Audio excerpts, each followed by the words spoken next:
le monde tourne. Direction la Birmanie, refusant de tirer sur leurs concitoyens. Les informations pullulent. Tout de suite, voici les informations. C'est le moment d'ouvrir la page internationale avec Erlich Dorelas depuis Boston, Massachusetts.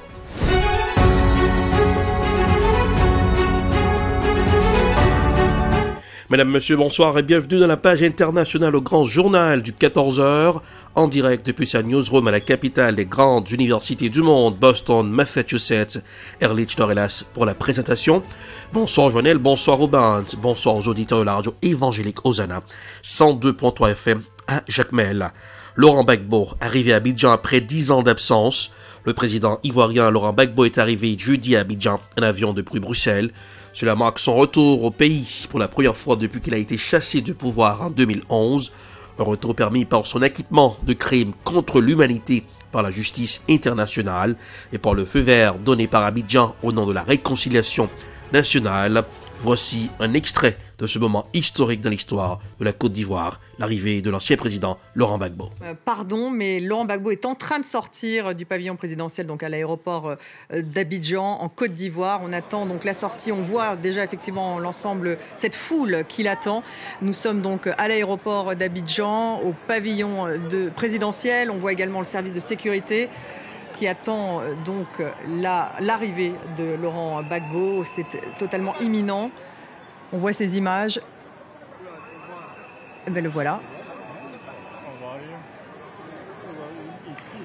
On le voit descendre avec sa compagne, entouré donc de cette foule.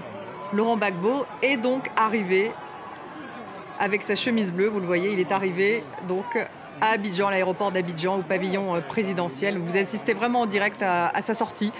Sa sortie, il avait quitté son avion, donc il arrive de Bruxelles, Laurent Gbagbo est là. Il descend les marches du pavillon présidentiel et il est acclamé par une foule qui l'attend, une foule de partisans, vous pouvez le voir, qui attend donc Laurent Gbagbo après 10 ans d'absence, donc qui est donc de retour au pays. 10 ans d'exil pour l'ancien président ivoirien qui a été acquitté par la Cour pénale internationale. Et après cet acquittement, le pouvoir donc lui a proposé d'atterrir donc au pavillon présidentiel. Gauthier Ribinski est toujours avec nous.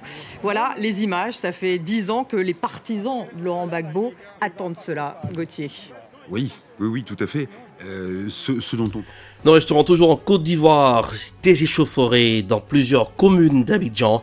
L'ancien président ivoirien Laurent Gbagbo a quitté jeudi Bruxelles pour rentrer dans son pays après 10 ans d'absence. Un retour permis par son acquittement de crimes contre l'humanité par la justice internationale. Voici un reportage signé Africa News.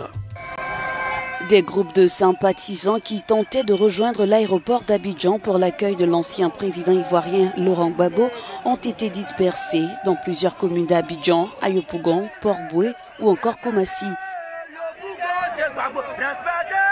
On a été surpris par la mobilisation des forces de l'ordre d'une manière tout à fait inhabituelle.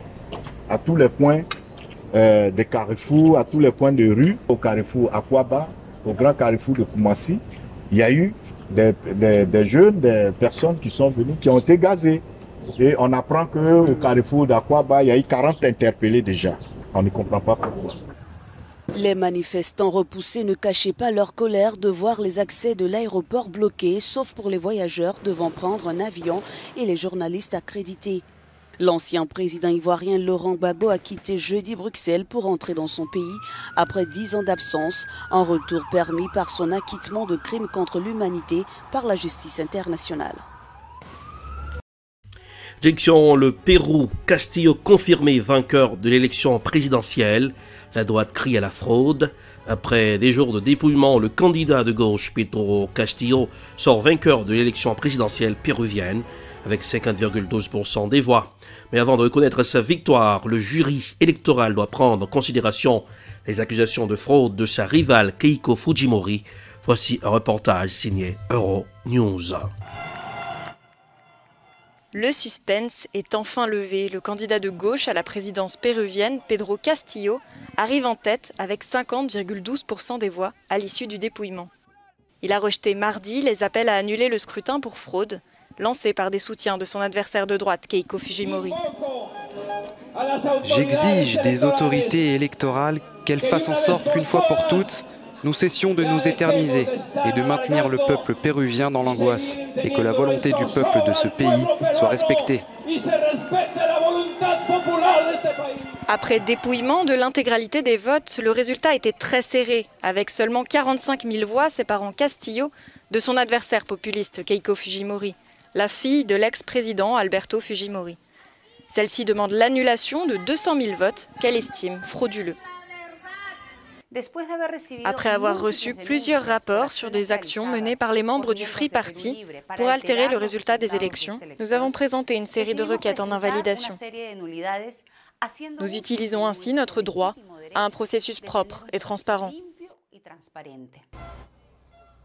Les quelques 800 requêtes formulées par le camp de Fujimori sont en cours d'analyse par les jurys électoraux du pays. La majorité a déjà été rejetée. Je veux que le jury des élections nous donne les résultats, parce que s'ils annoncent quiconque d'autre que Pedro Castillo comme gagnant, il y aura des morts. Ce sera la faute du jury national et de Madame Keiko. On ne veut pas que ça arrive, de voir des frères se déchirer. Le Pérou est marqué par une forte instabilité institutionnelle. En novembre 2020, le pays avait eu 3 présidents en une semaine. À Hong Kong, Pékin accuse le journal Apple Daily de conspiration. Quel avenir pour la presse démocratique à Hong Kong? Pour la deuxième fois en un an, les autorités ciblent le quotidien Apple Daily, fondé par le magma Jimmy Lai, actuellement en prison. 5 directeurs ont été arrêtés ce jeudi, dont le rédacteur en chef du journal. Les autorités chinoises disent agir au nom de la loi sur la sécurité nationale et accusent les journalistes de conspiration avec des forces étrangères. Voici un reportage signé TV5 Monde. Deuxième descente policière en 2 ans à l'Apple Daily et ces journalistes l'anticipaient. Immeuble assiégé, rapporte l'un d'eux. Il est 7 h du matin ce jeudi. Les caméras du quotidien pro-démocratique de Hong Kong filment l'opération et diffusent les images en direct sur Internet. Quelques minutes plus tard, 5 directeurs du journal ressortent escortés, dont le rédacteur en chef Ryan Law. Il n'est pas question de journalisme ici, mais d'une conspiration dans laquelle les suspects ont tenté d'utiliser leur travail en collusion avec un pays étranger ou avec des éléments extérieurs en vue d'imposer des sanctions contre Hong Kong et la République populaire de Chine. Le raid s'accompagne d'une saisie d'actifs. Apple Daily Limited, Apple Daily Printing Limited et Apple Daily Intellect Limited, les actifs de ces 3 sociétés ont été gelés. Ils s'élèvent au total à 18 millions de dollars de Hong Kong. Cette confiscation est une première contre une entreprise de presse à Hong Kong, en directe application de la loi sur la sécurité nationale et dans la droite ligne de la répression implacable engagée par Pékin contre les voix dissidentes dans l'ancienne colonie britannique.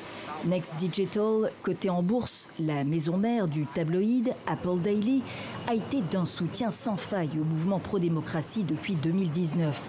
Son propriétaire, Jimmy Lai, est en prison, condamné à une nouvelle peine fin mai, 20 mois au total pour le milliardaire, considéré comme un traître aux yeux de Pékin pour ne pas avoir voulu rentrer dans le rang.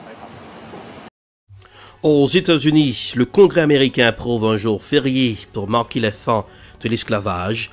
La Chambre des représentants des États-Unis a adopté mercredi à une écrasante majorité un projet de loi faisant du 19 juin un jour férié, commémorant la fin de l'esclavage.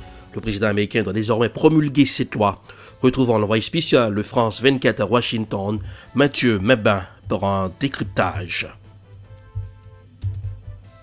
Les instants d'union transpartisane au Congrès des États-Unis sont suffisamment rares pour être soulignés. Ce mercredi, donc, démocrates et républicains ont approuvé la création d'un nouveau jour férié fédéral. Le 19 juin de chaque année, le 19 juin 1865 marquait en effet un tournant historique aux États-Unis avec l'émancipation définitive, cette fois, des derniers esclaves au Texas. À 415 voix contre 14, la Chambre des représentants a entériné un vote du Sénat à l'unanimité. Reconnaître et apprendre des erreurs passées est essentiel pour avancer, déclarait peu après une figure du Parti républicain, le sénateur John Cornyn. Le fait que le projet soit porté par des élus du Texas est un symbole de plus. De nombreux États commémoraient déjà Juneteenth chaque année, mais cette nouvelle journée chômée sera désormais l'occasion pour le pays tout entier, cette fois, de se souvenir. Indéniablement, l'affaire George Floyd et l'onde de choc qui s'est propagée dans le pays au cours de l'année écoulée a achevé de convaincre les parlementaires d'ancrer cette date dans le calendrier américain. Joe Biden lui-même, avant son retour d'Europe, a salué l'événement comme un nouveau symbole d'une Amérique en marche vers son unité retrouvée. C'est la fin de la page internationale pour ce aujourd'hui. Merci d'avoir été des nôtres. Présentation Erlich Dorelas, production Edprod, réalisation Telly Beltop pour le compte de la radio évangélique Hosanna 102.3 FM à Jacmel. Couleur du temps pour ce aujourd'hui à Boston, 78 degrés Fahrenheit. Un soleil qui est à son zénith, 26 degrés Celsius. À Jacmel, 87 degrés Fahrenheit, 31 degrés Celsius.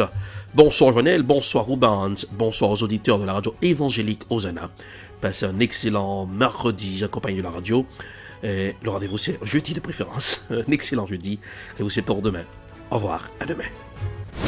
C'était la page internationale avec Erlich Dorelas.